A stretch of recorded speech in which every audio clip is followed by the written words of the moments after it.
Yes, my people, how are you guys? I hope you are all fine, and I'm fine too.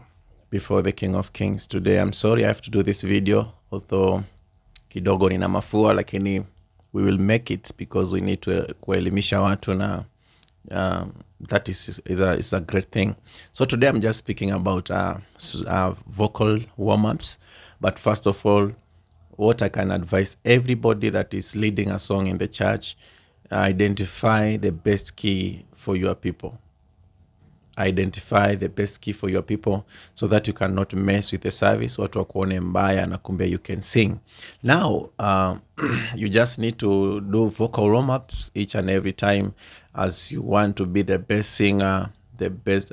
This is good to the beginners and good also to the experienced singers. So my people, today I just want to mention some few things, some few warm-up techniques ambazo zinaweza kutusaidia sisi kuachieve the best, na hiyo Mungu atatusaidia sana. So my voice is not good today because I'm struggling with the tonsils and other things ambazo zinanisumbua kidogo, but we can do something. Hallelujah, for the best of our singers ambao tunawatakia mazuri. Now the vocal training number one, vocal warm-up technique number one is what we call yawn sign technique. Yawn sign technique is a good thing ambao it can help you improve what we call the larynx ama the lungs, and improves vocal flexibility as you sing. So now it helps all the singers to achieve a smoother tone, not just kuna ile watu wana shout sana. You shout a lot, and that makes people not to feel the best out of you. And it is perfect to the experienced and the beginner singers. So you just do it like this. You just close your mouth like this. Then you breathe in, and then you release slowly. Then you do it several times, seven times, and you will feel something great. Again, number two, that is a yawn sign technique. Tumesema ya kwanza, the warm-up number two. The warm-up technique number two is a humming warm-ups. Humming warm-ups, guys, I'm sorry because of that thing. Humming warm-up is one of the best vocal warm-up because it does not put a lot of strain on your vocal cords. It does not put a lot of strain in your vocal cords, and it gently engages your vocal cords without causing strain. You cannot strain. It promotes a clear and resonant tone. So now, guys, for those who like it, it's just like writing a HM, H, triple M, saying that in tukitumia sauti inakuwa hum. Then you just do it with you sustain it.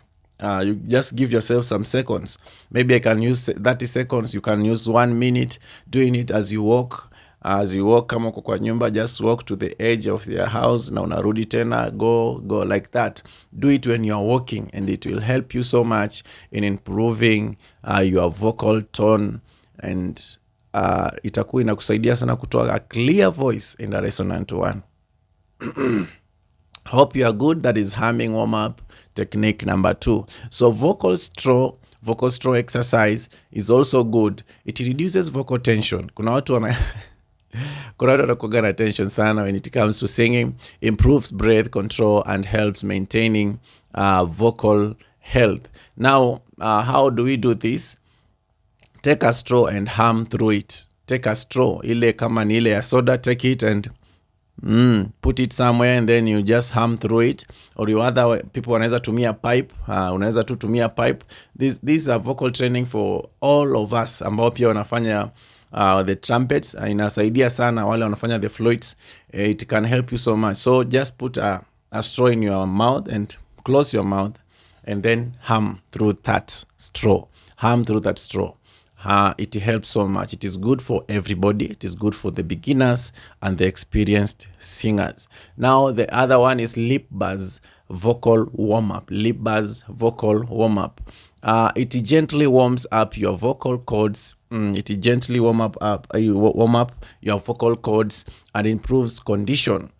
Coordination, not condition, coordination, and suitable for all levels, especially beginners.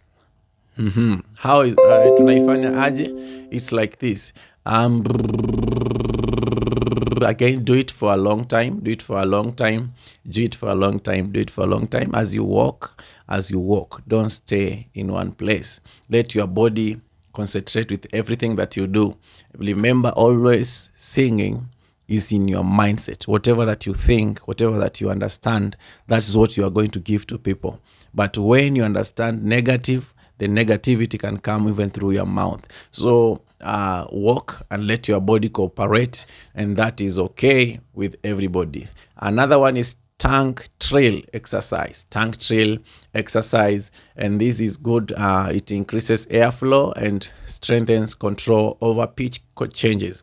Even watu ambao wanaongea, maybe you are a motivational speaker, you can do this practice and it can help you so much. It involves curling your tongue and rolling your R's as you go through your. So like, for example, oh yeah, yeah, Jesus so good to me. You can feel how it comes, so you can control. Especially we do the V. Your tongue inakuwa namna I don't know how to show you guys, lakini kuna vile unai control. Yani unakuta kama ni R, aisemeki kama R. Yani you twang a little and then you control the voice through your tongue. So this is a lip trill, tongue trill, I mean. So that will help you so much. Inafukuza tension. You cannot have tension also. It increase airflow and strength. Kuna watu wanaweza imba then they collide in the stage or collide even in the studio. This can help you everywhere, even in the studios. Those who are doing their recordings, they are doing their own music. It can help you. Everybody can do this, guys. This is a school of music. Jire Records is a school of music, and we can train you a lot of things. Now, the number 6 vocal warm-up technique is jaw loosening. Maze, hapa ndo tunakosiaga watu wengi. Kuna mtu nimewambia na hiyo homa. Kuna mtu unamwambia imba. Just sing. Bwana we ni mwema, Yesu nastahili. Yani mdomo umeifunga hivi. Jaw loosening, up and down, jaw loosening. Bwana wewe ni mwema. You see the jaw, this jaw. Yani jaw inakuwa, the more unaishusha, the more unapanua sana, the more sauti inatoka vizuri na punch from your stomach now inatoka ndani yako. Haikui kwamba ni kuimba tu because you are singing with hair. You can get tired na kesho unaweza kosa kuamka. I mean, unaweza amka ukiwa unasikia you're struggling even kuongea na uchungu in these areas, na hiyo si mzuri. So jaw loosening can help you, isaidie upepo kutoka ndani kupita hivi, na hiyo itakusaidia sana. The 2 octave pitch glide warm up, na hiyo tutafanya together with the vocal silence exercise. Vocal silence exercise and the 2 pitch octave ni kuimba the high note, or you can hum.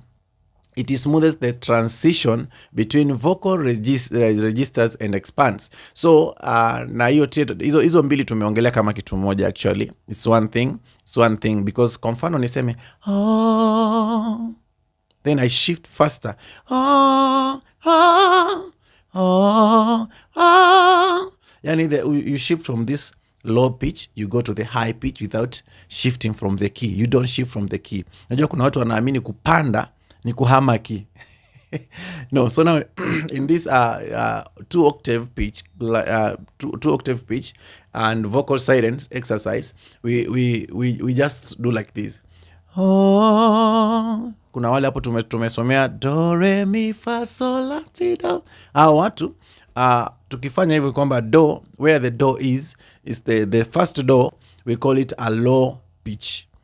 And where the second do is in the high pitch. So you can do this. Softly without shouting. Na ufanye pole pole. You will improve your music. You will improve your singing so much. So praise and worshipers, kindly, everybody, you can do this. Be blessed. and I'm happy. Vocal slides technique, we are going to speak it later. Be blessed. Thank you.